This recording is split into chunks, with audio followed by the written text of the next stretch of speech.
My name is Holly Moody. I'm here in honor of my dad, Mike Moody. He was Assistant Fire Chief for the Perdomarola Fire Department in Nebraska. He passed away in October of 2022 while battling a fire that got out of control from the local forest. My dad had a great big heart. He was a country boy through and through, lived the same place his whole life, small town, grew up hunting, fishing, doing everything he loved, anything outdoors. He was always there to help a neighbor no matter what it was. He was just the guy you turned to help whenever you needed it. He was a great family man.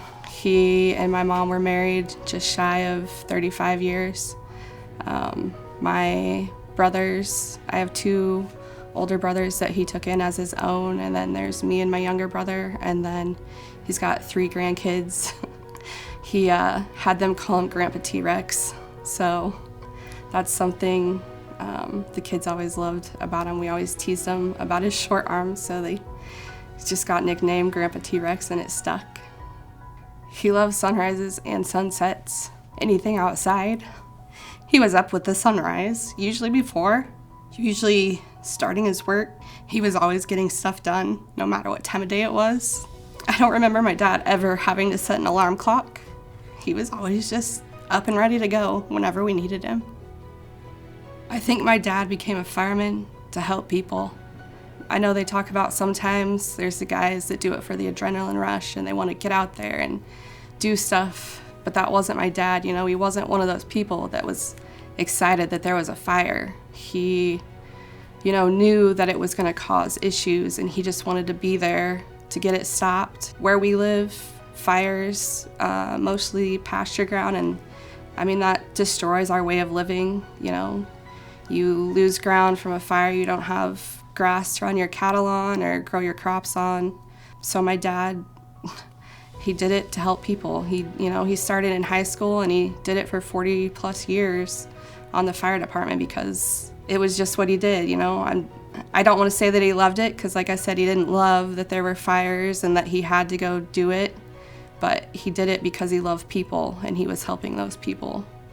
He was an amazing fireman. I know from all the guys that came and talked to us, they said, they had no idea what they were going to do because when they had a question or needed something done, my dad was the one to turn to because he always knew exactly what was going to happen.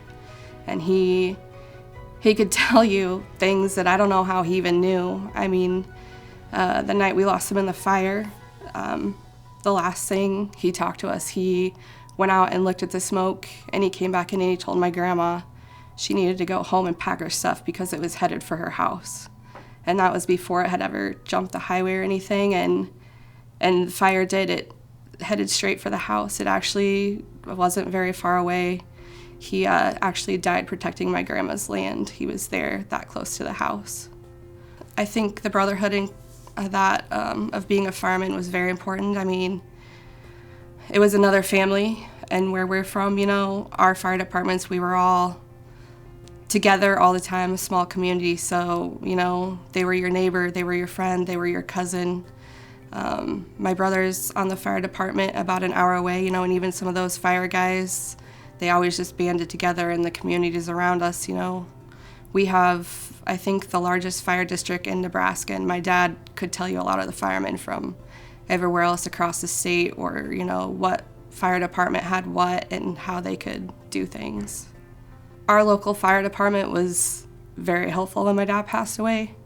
I think it hit most of them as hard as it hit us as a family because, like I said, we're a tight-knit community. Most people on the fire department went to school with my dad. They were my dad's cousin. They were the next door neighbor. They were just family. They're all just family, and we all just banded together and we dealt with it together, got through it. So the local firemen were there, and they still have been. We got a lot of snow this winter, and we had people from the fire department, not that it was the department doing it, but the neighbors and everyone that banded together, helped my mom move snow and have helped with my dad's feed store since his passing. It's just they've all come together to help us. They're absolutely all still doing that, yep. even now. The thing I'm going to remember about my dad, he was the pillar of our community, not just our family. He did a lot of things for a lot of different people. And we've lost that. And I can tell it's different now.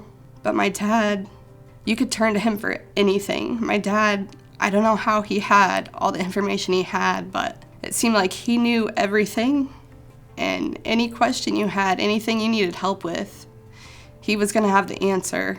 And like I had said before, if there was someone in need, he was going to help them. He's probably one of the most giving people I will ever know in my entire life. One of the smartest men I've ever known and will ever know. I'm just going to remember all that and take it all in so that I don't forget it ever. He not only was on the fire department, but he took care of our whole town. He mowed the church, he mowed the cemetery, he mowed the neighbor's yard, he, cleaned up, he helped people check pastures, whatever needed done, he was there. I think the other thing, since he's gone, we not only lost my dad that night, but we also lost our entire state 4-H camp. They're building the campgrounds, everything is completely gone.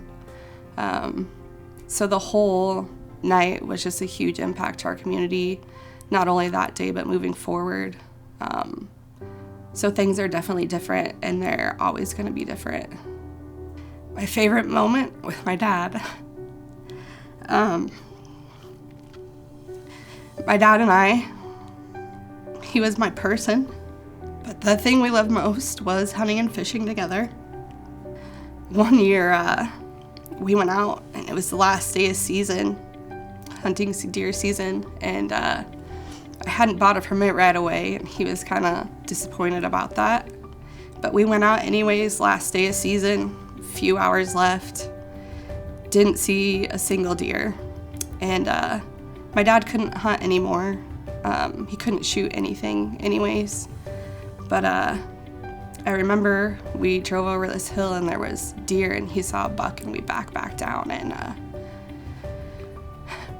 we did what we needed to do to get to it, and I shot it, and I knew it was big, but I hadn't really taken it in, and I got up to it, and I was counting antlers, and my dad came up, and he was asking me, well, what do you think? And I was like, you didn't tell me it was this big. And he said, I knew if I told you, you would have missed it.